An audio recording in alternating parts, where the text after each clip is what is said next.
Okay. There we are. So welcome everyone back to LRG Podcast. My name is Dustin, and yes, it has been some while since you've seen me, but I'm excited to get back, especially in one of my favorite series that we do here at the channel, the LRG Introduction Podcast. Here, we like to interview people like Jeff here about the new and upcoming LRGs that we have in our community. For people that are tuning in, and maybe not familiar with this concept, live reality games are basically an in-person version of it, typically based around a reality TV show. Mind you, we'll have a lot of Survivor ones, a lot of Big Brother, but here, like in Jeff's case, and we're going to learn about the Dungeons Den, it's a unique concept of what you can do in either like a reality TV show or a simple LRG like we have. So I want to introduce Jeff to the stage here. Jeff, welcome. Thank you so much for joining tonight. Hey, Dustin. Really appreciate it. Thanks for having me. I'm really glad to be here. So one of my favorite things to do is just to get to do a little introduction and get to know the people behind the production of each company. Your production team, are you kind of slated as the Dungeons Den, or I see your Instagram is under like Deception Avenue, kind of? Right. Yeah. So the main part of it, like the umbrella part of it, is Deception Avenue. The first LRG that we created is Dragon's Den. But the whole reason for that was just like I love all sorts of games, all sorts of events, creating all sorts of things and stuff. So it's just like I have that umbrella to kind of just of Deception Avenue to cover that, so that I can actually create the same game. So people that are interested can have one place to find all these different kind of events. But right now we got Dragon's Den. There's a lot of other ideas kind of percolating up in here. Well, that's fantastic. I'm excited to see what you have in the future as well. So let's talk a little bit about how you found out about the community. Everybody that I don't know that uses the term like you did, LRGs, how did you find out about us, Jeff? So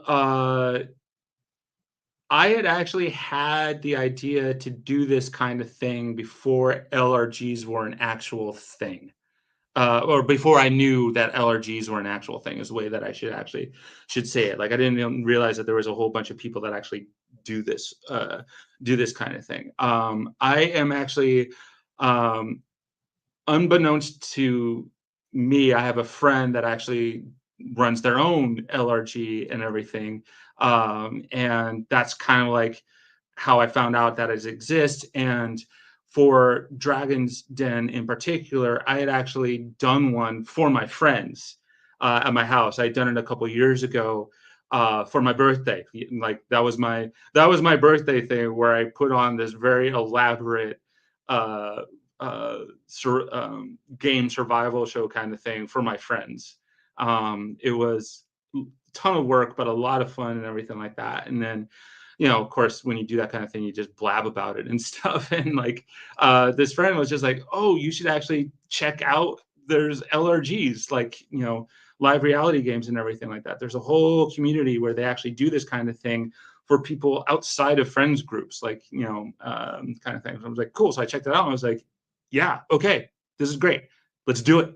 And so took a little bit more spurring on and everything like that, but eventually I was just like, Dragon's Den was born, and we just had our first successful season. Well, congratulations on that. So, okay, so unique LRG here, new format live reality game. Jeff, kind of pitch the game to us. What are we looking for in this game? Kind of describe it for us. Okay, so it is primarily based off of Genius Game, which is originally a South Korean reality show. They had one season for the UK, but the Korean show that they went on and did kind of like a very similar kind of show that was on Netflix called The Devil's Plan, which is how I found out about this whole thing. Like, saw Devil's Plan, and it was just like, very first thing was like a spinoff of Werewolf, and I was just like, this is a thing that exists. Someone's actually doing this. This is amazing. So I just like totally stoked. This is right up my alley, and just dove head in and found all the other stuff online and stuff, and just like binged all the shows. So the concept for Dragon's Den is primarily around the Genius Game, where it's a the way it's described is that it's a brain survival show. So unlike Survivor or Traders, where you just talk and maybe there's a little bit of gaming, but you eventually like vote someone out. There's no voting someone out. Like if you want to get someone out, you got to go into a head. Instead, you actually go into a head-to-head competition. Oh, Yeah. So it's basically like the main structure is just you play, like everyone plays one game, one type of like strategy game where there's a lot of like chances for to earn points, or in this case dragon coins and stuff like that. And whoever does the best wins what I call a sigil, which is it saves them from any doom. And they actually have another one that they can hand out to someone else, because the person that does the worst in the game is head up for the Inferno, which is the head-to-head competition, and they choose the person that they face in that head-to-head competition amongst all the other players except for the two people that have those sigils. nice. Yeah, So it's kind so of they like go mixed with the challenge too, like coming from what I'm familiar with games, kind of like the challenge is like head to head to battle to see who's to out. battle it out, because like yeah, after the head-to-head, one person is eliminated and the other person goes back in. So that's the basic, and you earn dragon coins while you're actually playing these games, and eventually the winner of the entire thing, they win money according to the number of dragon coins that they've actually collected through the entire day. Well, that's awesome. Like Yeah. legit money. Yep. Legit money. Oh, very cool. Yeah. Speaking of money, kind of let's go over some logistical things here. Where are Sure. you located? When your event goes? How do we apply? So I guess take it back to the start. Where are you located, Jeff? Where does the game take place at? The based here in San Diego, wonderful San Diego, California. The best place to actually see all the information is on my Instagram, which is at Deception Av. So it's the same that's showing up on screen right there. It's just that there's no space between Deception and Av. It's just all one thing. So at Deception Av, can check out all the information there. I have a whole bunch of postings and like the typical link in the bios to actually go ahead and apply. Our applications for season 2 are open right now as we speak, and the next game is actually going to be November 22nd, which is the Saturday before Thanksgiving. Very nice. And a lot of people in our community do like those I wouldn't say like wintertime events, just because I don't like the thought of winter and that stuff coming down, because that's just gross to me. But it's nice to have a place, if someone's interested, for a live game to hit up San Diego, because I'm assuming it's going to be nice and warm, essentially, or at least warmer than it would be like here in my state of Michigan, for sure. Yeah. Yeah, no, definitely. It is going to be really nice weather, and it's just like there's a lot actually here in San Diego that happens with the LRGs. There's a lot of them. Like there's Dragon's Den, there's Race SD. There's actually going to be like a Traders, that same Traders one that's actually going to be happening that same week. And then of course there's San Diego Challenge. So yeah, there's a whole bunch of stuff that actually is going on. That's fantastic. And I do want to do a shout out for the folks that are watching at home. If you do have any questions for Jeff or myself, I probably won't know the answer, to be honest, but you can always leave them in the comments and then we can get to them there. Question, you said you win money at the end. Is there any fee to play the game initially? Yes. So this next season, with because there's actual prize money on and like I try to have like a really high production value for my games and everything. So the initial fee is $80. Very nice. Yeah. Time frame wise, is it just over the course of a day? Is it overnight?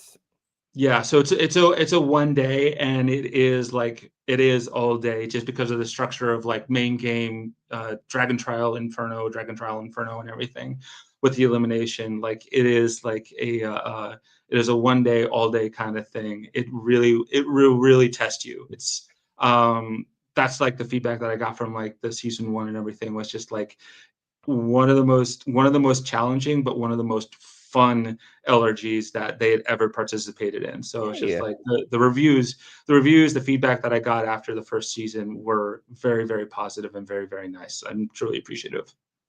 So we just finished up season 1. Mhm. Did you do any live streaming? Do you have anything recorded to release, or was it just an in-person? It's just an in-person, and part of that is just because, like, these are really unique games. It's very hard to, like, come up with games that actually work with a number of players because 'cause they're very strategy based, right? So I have to kinda keep everything on the down low, just so that I can have more people, so that more people can participate, to actually have a chance to actually enjoy it. Because part of the challenge of, Dragon's Den is actually coming in and being like, "Okay, what's the best strategy for this game that I literally just learned?" So you talked about casting folks. What's your average cast looking like, or what's your ideal amount that you would like to participate, Jeff, in the Dragon's Den? I try to actually keep it as balanced as I can, in the fact of, like, I try to, like, just get, like, even in the application, like, I have it just like, how would your friends describe your gaming style? So there's the strategist, silent but deadly. There's the rules lawyer, looking for a loophole. There's social butterfly. I'm just here to make sure everyone has a good time. And then there's chaos monkey. Ooh, what does this button do? So I always try to, like, keep it between, like, balance between all of those. Same thing with just with people's backgrounds, from the surface things like age, gender, all of that kind of stuff, but also just like, have they participated in LRG? Are they familiar with social deduction games? Are they familiar with games? Most people are, and everything like that. Mhm. Like, does they get attention? But it's just like really creating that balance so that, like, people can really test. It's twofold. One, so that people can really test themselves, like the different type of people can test themselves. But also, like, one of the feedback I got is just like, even though these are all like strategy based games, Dragon's Den as a whole is way more social than people were expecting. Like, like games like Survivor or something like that. It is a brain survivor game. So it's just, okay, like, it's not just testing yourself, but it's just like, how well do you do deal, not dealing with Yeah, other kind of different people, with those which different is kind a of test in backgrounds. itself to deal with other people sometimes. Right, exactly. It's a test. Yeah, exactly. That's what I'm trying to say. Just and so it's just like, to really ump that up. It's just like, I'm not going to have the all same kind of people that are on. Mhm. So really, just anyone and everyone, just come on in. It's a lot of fun. That's perfect. How many people do you cast in your ideal world? How many? Somewhere between 11 and 13. Okay. An odd Yeah. number. We So normally don't see that a lot. I'm sorry. I said an odd number. We normally see like even numbers for like team challenges or different groups. So, Yeah, that's by design. mhm. That is definitely that's by design. So that, majorities can just so that there's majorities that can form right off the bat, Nice. Interesting. and then just see how it all kind of plays out from there. You mentioned kind of the feedback that you had from season 1. Mhm. Having hosted a variety of events in my future or my past, there's always something that I can use in my future for future games. Jeff, what was one of your biggest takeaways from season 1 that you'll bring into season 2? Um, Good question. There's definitely a lot of tweaks to be made to the games and everything, just like little tiny things.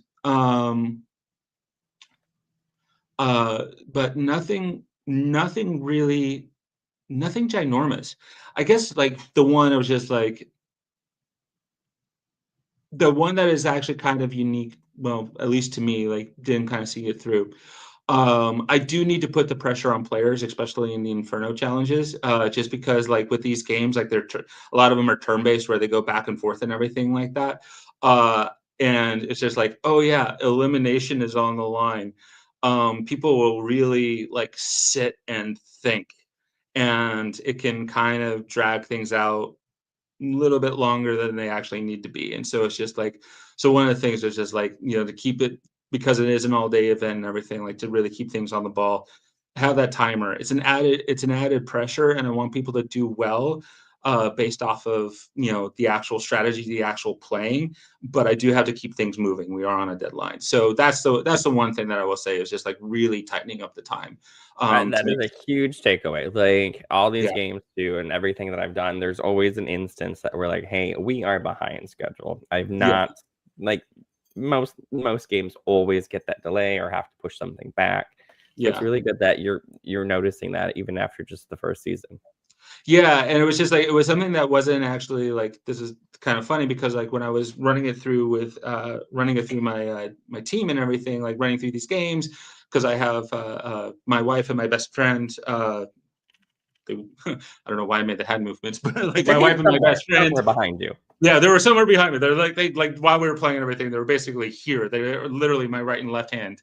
Um, we were running through the game so that we all knew on like where, so we were all on the same page, and we were running through the games pretty quickly. Mhm. Like, like no problem. Like, because I would have Toki and Avery actually like playing the game and everything, especially the Infernos, their head-to-head games, to kind of check them out and everything like that. And we were burning through them. Not we were going through them at a really nice pace. It wasn't until actually in Dragon's Den season 1 where things kind of slowed down, and I realized, oh wait, elimination's on the line. You kind of approach it differently when that Mhm. is on the table and everything. And so it's just like, yeah, it's just one of those things that you don't see until you're like, oh yeah, that's where people's heads are at. Yeah.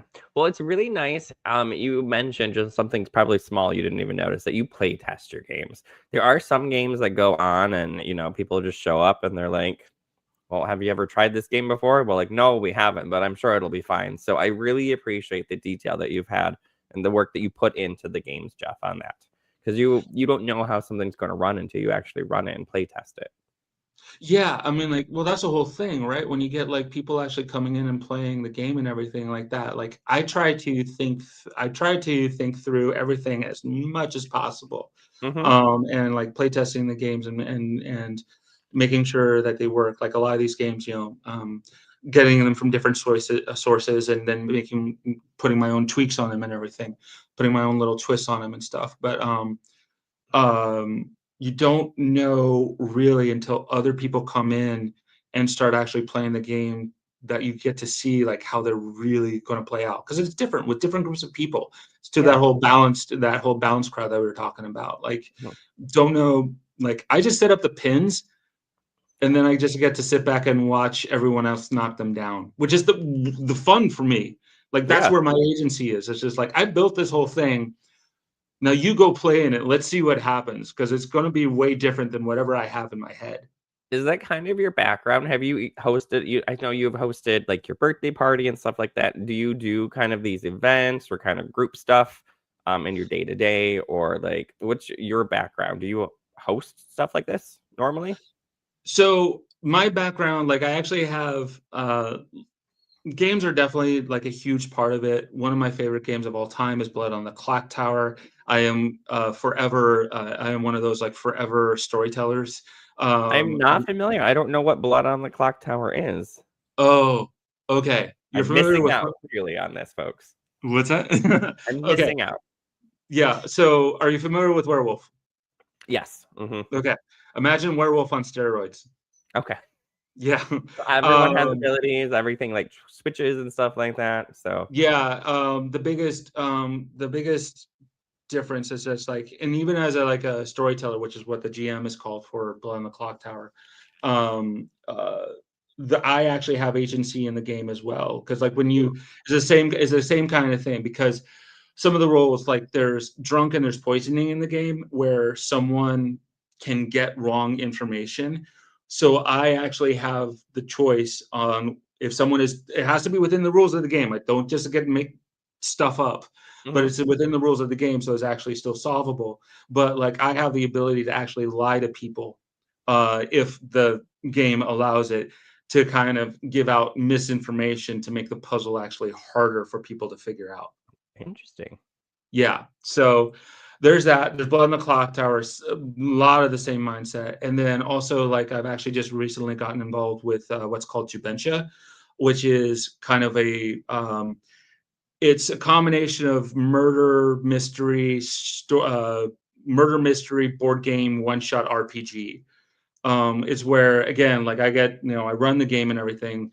People get to choose their character. They read about it, find out information. Through the game, they find out clues. They have to decide on whether they're going to keep stuff secret or actually tell secrets to be able to actually, like, solve the murder mystery and everything like that. And then at the end, everyone has to, like, figure out, okay, who among us is the actual culprit, because someone is. So it's more involved in a murder mystery party, but not as foreboding as an RPG with, like, all the dice rolls and everything. It's a game of communication. It's a lot of fun. It's something, again, I'm involved here in San Diego with a place called Script Lab and everything. And yeah, it's brand new. It's originally from China. We've only the second English store in the entire country. That's fantastic. Sounds like a fun time for all of your weekends, Jeff. I have no idea how you have all this time for all these games. I have the same question. Good. Okay. Let's take things back a little bit as we're wrapping up now. Remind folks at home, where can we find out information about the Dragon's Den? So, like I said, best place to go is actually to my Instagram at DeceptionAv, right there on the screen without the space. And you can see, like, the links in the bio and everything. And the season 2 application is right there. We can get even more information. Very nice. And how long do we have until the applications are finalized? Not this Friday, so the following Friday. So that is actually, let me just check right now. The 24th. 24th is when the applications close.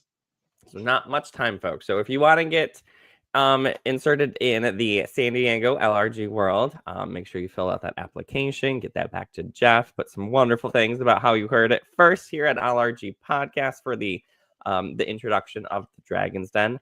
Jeff, any final closing comments or shout outs before you want to go? Just honestly, just like a huge shout out to the LRG community, like Kyle from Kasha's Castle, Danny from Race SD, and some of the other wonderful people within the LRG community, like yourself. Like, I'm a new guy out of nowhere, came out of nowhere with this new LRG and everything, and everyone has been, like, absolutely wonderful, amazing, welcoming. Like, I really do feel like already part of the community. So I really appreciate it. Well, I welcome you, Jeff, and I welcome everyone also that are tuning in. So make sure to follow us here on YouTube, Facebook, wherever you're watching it.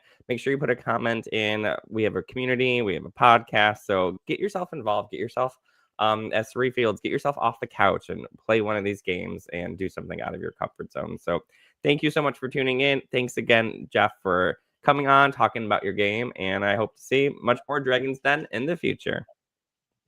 Bye. I look forward to running it. Thanks for having me. I really appreciate it.